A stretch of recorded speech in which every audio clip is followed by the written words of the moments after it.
Alright, so today we're on the apprentice's desk and we found some more RAM sticks. She's got 24 gig in this. We reckon we can pack it out with a maximum 32 gig. She's already got about the fastest i7 processor we can cram in there, so we're going to do this and then we're going to see how she goes on a new game. Alright, we're going to be a little lazy here. We're going to just pull the power out. I'm going to tip the whole case sideways so we don't have to unplug everything, and then we'll do the RAM switch. Now we are going to say thank you to Alan, who's a channel supporter for these DDR4 sticks. These were used but donated, so they didn't cost us anything. It's good stuff. I'll let the apprentice take the side off here and we'll locate the RAM sticks. Alright, now this is a Dell XPS 8700 I believe, or 8100, no 8700. And I forget the CPU. It's an i7 and I think it was an i740 something.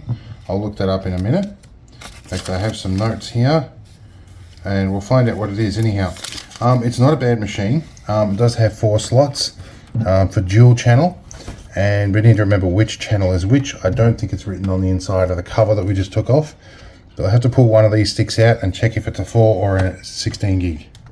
Alright, I'm going to loosen this bit here because this is a tricky one, and the apprentice can do the one on the other end. So you take that black clip and push that down and pop that RAM stick out. We've done this, but probably not for a while. There's a pop up, and you should be able to lift that stick up once it's popped out.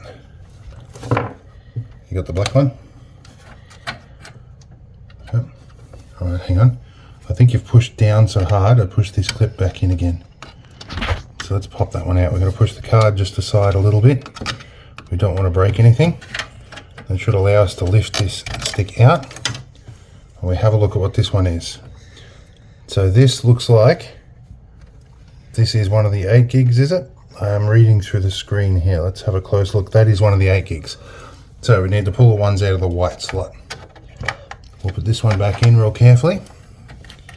And get the apprentice to push that back down until it clicks in. So just push with both hands. So on each end at the same time. And you'll feel it click in.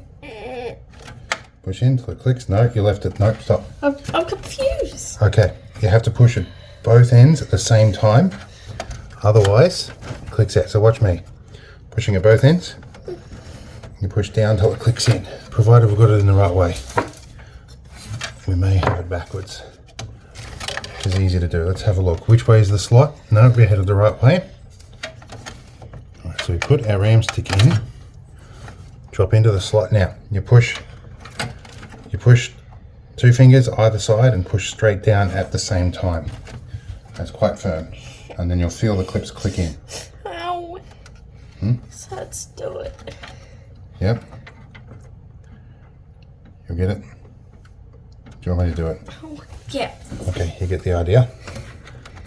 There we go. Click, click. Okay, it's not impossible. You just have to be a bit more confident. So let's pop the white ones out, because that's the second. So that's the second slot. So we'll pop these 2. Being careful not to damage the card. I'm pretty sure these will be the 2 4 gig sticks. So what we've got, what are these? This is also an 8 gig. So let's have a look at what we've got in here. Got that one clipped back in. This one's an 8 gig. So what have we got going on here? Something silly.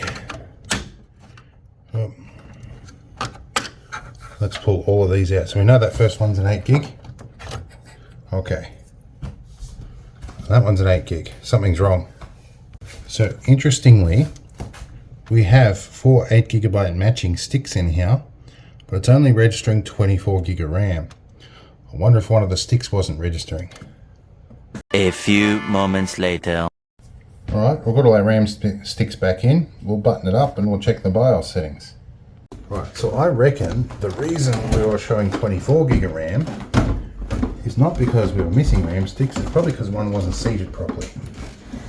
So let's fire this up and check the BIOS. Remember to where the power button is on these things. It's not those, it's that one, maybe. Alright, now we should be able to interrupt the BIOS. I don't remember if it's escape, delete, or F12 or something with these ones. We might set our camera down and we will start both at boot. See which one we get. It'll probably do a memory retrain now that we've pulled the sticks, so it will take a little bit to boot. There we go. F2. Okay, so we're in the BIOS Apprentice. Now, you remember how much RAM did it say last night that it was reporting? Oh, I don't remember. You looked it up in Task Manager. I think it said 24, didn't it? 24 gigabytes? I don't know. Okay, well, I remember it as 24, and that's why I went, hey, let's put some more in. I thought it might have had 2 8s and 2 4 gig sticks. Turns out it had all 8 gig sticks, and we see now that we've reseeded them all, it's showing 32 gigabytes. So 32,768, so 32,000. And it's 1600 megahertz DDR3 RAM, not too bad. That's as much as this system can handle. You've got the i7-4790 CPU. There's really only one that's a little bit faster, which is the 4770K, and you can't overclock them. So we're doing well. We have an M-SATA SSD on board.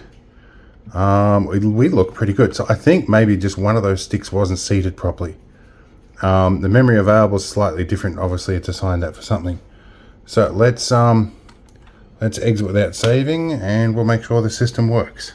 The boot is very quick now. I've got to punch in a password here. See if that works. Yep, it logs in very nicely. Alright, we can install some new games. Alright, so this is not a RAM install, but this was definitely a check on the XPS machine. This was also donated by Alan, a channel supporter, and it's actually been probably one of the better machines she's had, and it still holds its own pretty well even today. So we'll leave you with another one, and we'll be back with another video.